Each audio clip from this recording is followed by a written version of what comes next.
Lorsque je reçus l'invitation de Lord Stooge, je n'étais pas encore l'homme que j'allais devenir.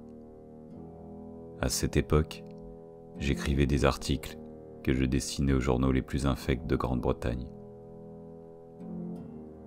La lettre de Lord Stooge me parvint dans un écrin cartonné rouge, encadré de liserés d'or. Celle-ci contenait une invitation sur laquelle était notée une simple adresse et la promesse d'un travail. Le manque d'informations était de nature à éveiller les soupçons. Néanmoins, n'ayant d'activité que le labeur intermittent d'un pigiste, je décidai de saisir l'opportunité d'un salaire facile. La propriété de Lord Stooge se trouvait au cœur du Derbyshire, en pleine campagne, à 1 heure de route de Sheffield. Ce château était niché par-delà un dédale de sentiers, à l'aspect sauvage. La terre sentait le fort, et les rares animaux que je croisais, sautant d'un buisson à l'autre, paraissaient n'avoir jamais rencontré l'homme, tant ils étaient peu farouches.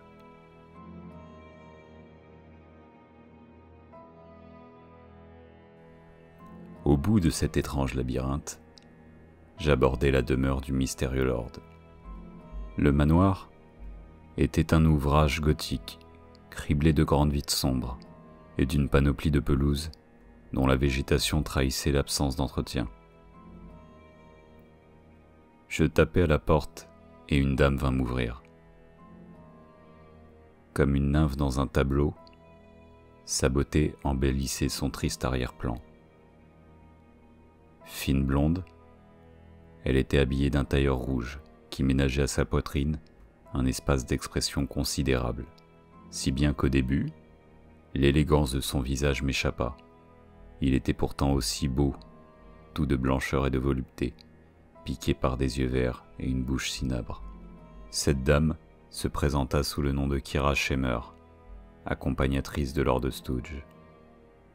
Elle m'introduisit dans la demeure, en m'expliquant qu'elle avait lu un de mes textes dans un petit journal local, l'Étoile d'Holmesfield, et que cela l'avait engagée à me contacter.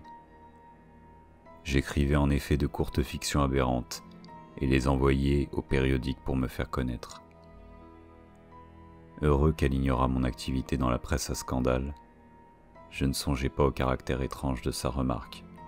« Monsieur West, si nous vous avons amené ici, c'est que Lord Stooge souhaite écrire ses mémoires, mais figurez-vous que son état de faiblesse l'en empêche, dit-elle en me promenant au sein du manoir.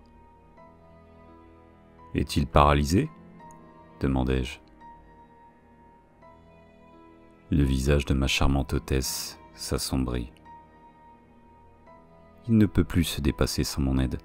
De plus, il éprouve de réelles difficultés à serrer la pointe d'une plume.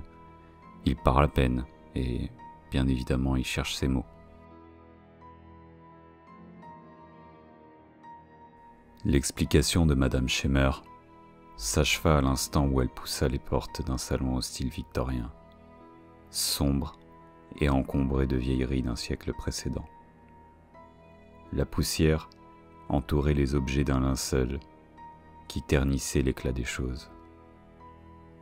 Près d'une fenêtre, un vieil homme somnolait sur un siège dont le dossier enveloppait son corps chétif de renforts de mousse. Kyra se rapprocha de lui, le surmontant d'un air fatigué et dédaigneux. « Lord Stooge, votre invité est arrivé », déclama à voix haute Madame Schemer. Puis, se retournant vers moi, elle poursuivit en m'indiquant un autre fauteuil qui lui faisait face. « Vous prendrez sous la dictée les notes de Monsieur Stooge. Vous serez payé 2000 livres pour une journée de travail. » « Une journée ?» m'inquiétai-je. « N'est-ce pas un peu court ?»« Oh non, c'est tout le temps dont nous aurons besoin, Monsieur West. Asseyez-vous, maintenant, et commencez. » Son ton, quelque peu autoritaire, fonctionna sur moi comme un coup de fouet. Je m'asseyai avec empressement en face de Lord Stooge. Une fois le stylo et les feuilles récupérés, se posa un problème monumental. Stooge, cet animal cireux, presque décomposé, se tenait là, dans son fauteuil, à fixer le plafond d'un œil gâté. Il s'échappait de sa bouche un bruit grotesque qui me paraissait semblable à un crissement ou une sorte de râle. J'en conclus que le lord éprouvait quelques difficultés à respirer. Je me rapprochai de mon interlocuteur, sans que cela ne déclenche chez lui aucune réaction. Lorsque je perçus un léger mouvement des lèvres, je me rapprochai encore pour tenter d'en percer le mystère. Enfin, des paroles articulées sortaient de ce masque de peau décharné, mais il me fallut une profonde concentration pour arracher du sens à ces murmures. À l'intérieur, dedans, furent les premiers mots que j'entendis de manière renouvelée. Le sifflement troublant sortait toujours de sa bouche et se mêlait aux mots, rendant confus toute tentative d'articulation. il va, il me vide, il cherche. Je compris alors que mon hôte me parlait d'une chose ou d'un individu.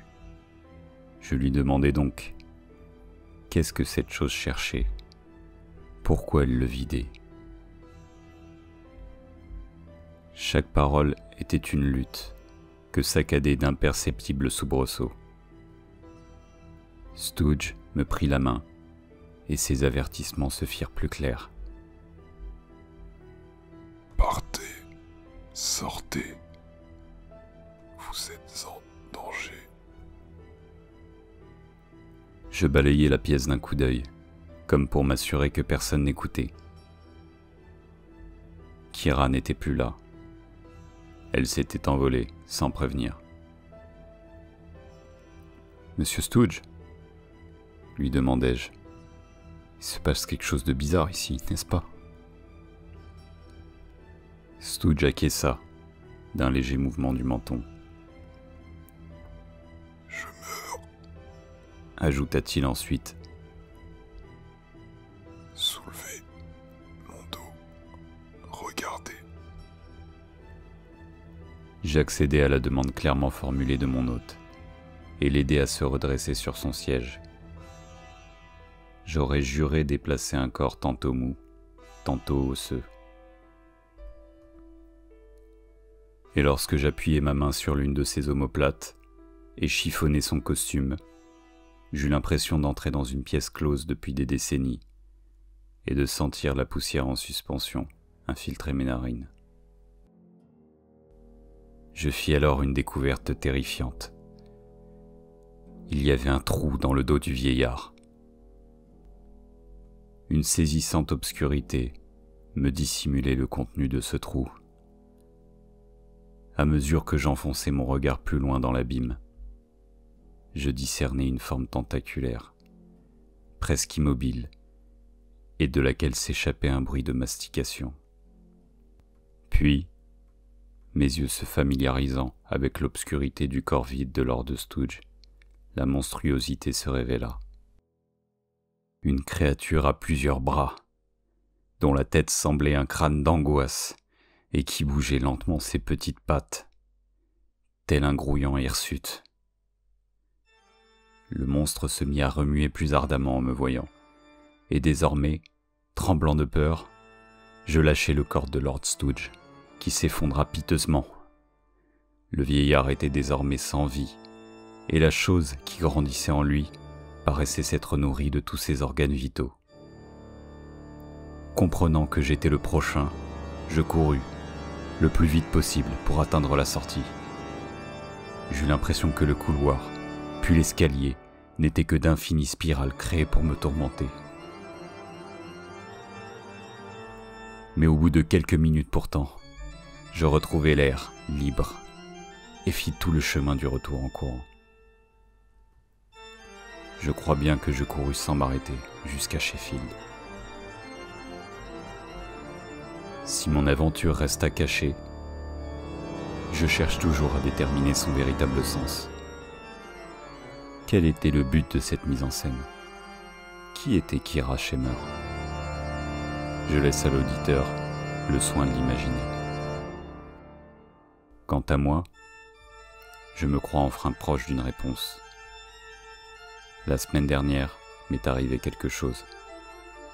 Je rentrais chez moi après la dédicace de mon dernier livre et trouvais dans la salle à manger une carte à liseré rouge. Elle disait simplement « À bientôt, Mr. West ».